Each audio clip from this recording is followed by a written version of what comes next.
Iniciamos mais uma entrevista com os candidatos ao governo de Minas Gerais. É a oportunidade que você, eleitor, tem de ouvir ideias e propostas daqueles que pretendem governar o Estado pelos próximos 4 anos.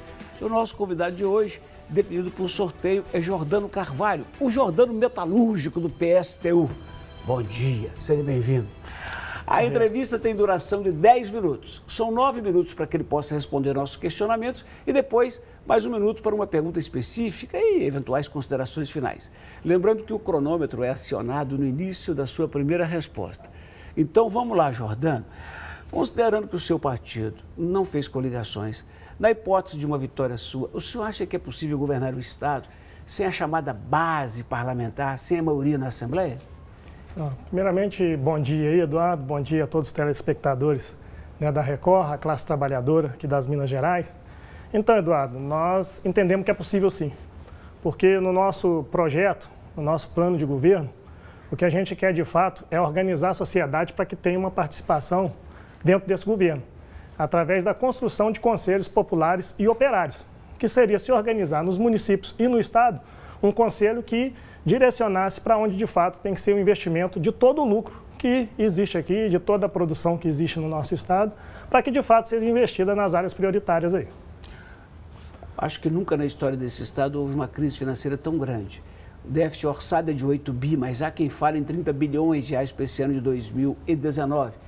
Qual é a sua ideia para poder reduzir esse gasto e pagar os trabalhadores em dia, os fornecedores, fazer a máquina funcionar? Então, Eduardo, nesse sentido, né, o que nós defendemos, nós temos um projeto nacional, né, apresentado aí hoje no partido por Vera e Hertz, nossos candidatos a nível nacional, a presidência e vice. E é um projeto seguinte, nós defendemos que se pare de pagar essa dívida, até porque nós entendemos que já foi paga há muito tempo. Né, o nosso país aí há anos vem pagando essa dívida e quem vem tendo lucro com isso são os grandes bancos, que vêm aqui e continuam explorando o nosso povo. Ao parar de pagar isso, né, a gente defende que tudo o que é levado para esses grandes bancos e grandes empresários que hoje lucram muito, né, que seja destinado de fato à população. É parar de pagar mesmo essa dívida a nível nacional, os estados investir em obras públicas, no caso aqui de Minas, né, através de creches, escolas, ferrovias, um grande plano de obras públicas, porque aí a gente gera emprego para a população. E também estatizar e reestatizar as empresas que foram entregues aí, né, para o capital privado. Então, com a reestatização, a gente teria, né, uma grana para investir, de fato, no Estado e também parar de pagar essa dívida para investir aqui. O senhor tem dito que as empresas mineiras têm muitas regalias, só que empresários estão escolhendo outros estados, alegando maiores incentivos fiscais, menor ICMS e tal. É possível estabelecer uma justiça fiscal no Estado sem espantar os investidores? Então, primeiro a gente tem que primar pela justiça social. Questão que não acontece em lugar nenhum do país. Né? E para isso, se os trabalhadores assumem o controle da produção, com certeza a gente tem possibilidade de investir mais no Estado, de fazer esse Estado e esse país avançar muito.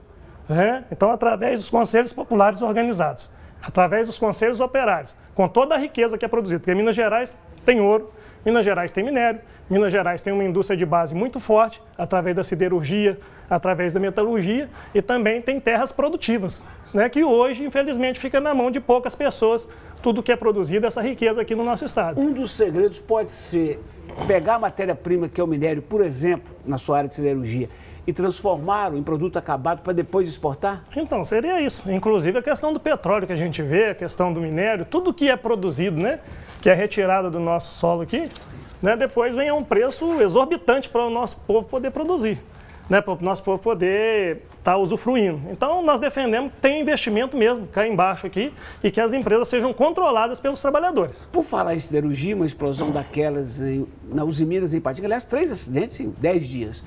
E, segundo o Ministério do Trabalho, nosso estado é o segundo no país, né? Com mais de 62 mil acidentes de trabalho registrados no ano passado. O senhor tem um plano para proteger o trabalhador, diminuir esses acidentes, essas mortes no trabalho? Com certeza. É nesse sentido que nós primamos pelos conselhos operários, pelos conselhos de trabalhadores, porque aí a gente consegue quebrar essa questão, porque hoje o que acontece? O setor privado estando dirigindo todo a operação, né, de siderurgia, seja da mineração, seja de geral, ele quer o quê? Quer lucro. E ao querer esse lucro exorbitante que eles têm, o que acontece? Esquecem da vida, da saúde e da integridade física dos trabalhadores. São vários pais e mães de famílias que são mutilados todos os dias nas fábricas, são vários pais e mães de família que morrem a cada 3 horas e meia, morre um trabalhador vítima de acidente do trabalho. Do nosso ponto de vista, o que acontece é um assassinato dentro dos locais de trabalho. E que, inclusive, nesse caso de Ipatinga, ali poderia ter gerado, além de todo o acidente que causou, parece que 34 trabalhadores foram atendidos lá na área hospitalar, gerou ainda um dano que podia ter agredido toda a população. Agora, nós investimos em quê? Nós queremos investir em CEREST, Centro de Referência ao Trabalhador. Temos um trabalho sério aqui no SEST de BH, que atende os trabalhadores, porque além dos acidentes, das mutilações, das mortes, das sequelas todas, tem o adoecimento psíquico. Porque com essa pressão toda que o trabalhador tem sofrido hoje no dia a dia, ele tem adoecido mentalmente também. Então nós temos que dar uma batalha, organizar conselhos populares e, de fato, através de estar na mão do controle dos trabalhadores, tudo que é produzido, é possível a gente melhorar a qualidade de vida dos trabalhadores. Outros candidatos têm defendido a privatização de empresas do governo como forma de melhorar a gestão, a produtividade, a competitividade. O senhor pensa no sentido contrário, a estatização completa. O governo não é muito incompetente e não há muita burocracia na máquina pública para gerir empresas? Então, nesse sentido, por que nós estamos falando de conselhos populares? Porque nós acreditamos que o trabalhador tem muito mais condição de administrar do que toda essa política que passou anteriormente e o que está aí atualmente. Porque o que aconteceu? Tanto os governos anteriores, como a Aécio, a Anastasia e hoje Pimentel, o que eles privilegiam são o lucro das grandes empresas. Nós queremos colocar sob o controle dos trabalhadores, que nós sabemos que o trabalhador ele tem condição de administrar muito bem, até porque a maioria do nosso povo vive com um salário. Então são ótimos administradores para sobreviver nesse estado e nesse mundo aí que a gente passa, né? É nesse ponto que o senhor defende uma rebelião em Minas. O que seria a rebelião do PSTU em Minas Gerais? Então, a rebelião seria organizar a classe trabalhadora para destruir o capitalismo. É isso. Esse sistema capitalista não serve para a classe trabalhadora. O que ele traz é adoecimento, é morte e desemprego. E uma situação que hoje o trabalhador ele está passando por diversas dificuldades, para ter uma casa, uma moradia, para pagar o seu gás, para pagar a sua gasolina, para organizar a sua vida, porque esse Estado hoje não garante nem o mínimo, que é o direito ao emprego. Então nós estamos chamando uma rebelião baseada em quê? Na grande greve dos trabalhadores, que foi no dia 28 de abril do ano passado, na greve na ocupação de Brasília, que aconteceu no mês de maio do ano passado, 150 mil, ocupando Brasília, enfrentando esse governo, dizendo não à reforma trabalhista, não à terceirização irrestrita, não à questão da reforma da Previdência. E depois o movimento Brasil Metalúrgico, que aconteceu em outubro, que barrou a patronal de acrescentar nas cláusulas do acordo coletivo e da convenção coletiva essas cláusulas da reforma trabalhista, que trazem prejuízos enormes para a classe trabalhadora. Então teve muita luta e está tendo.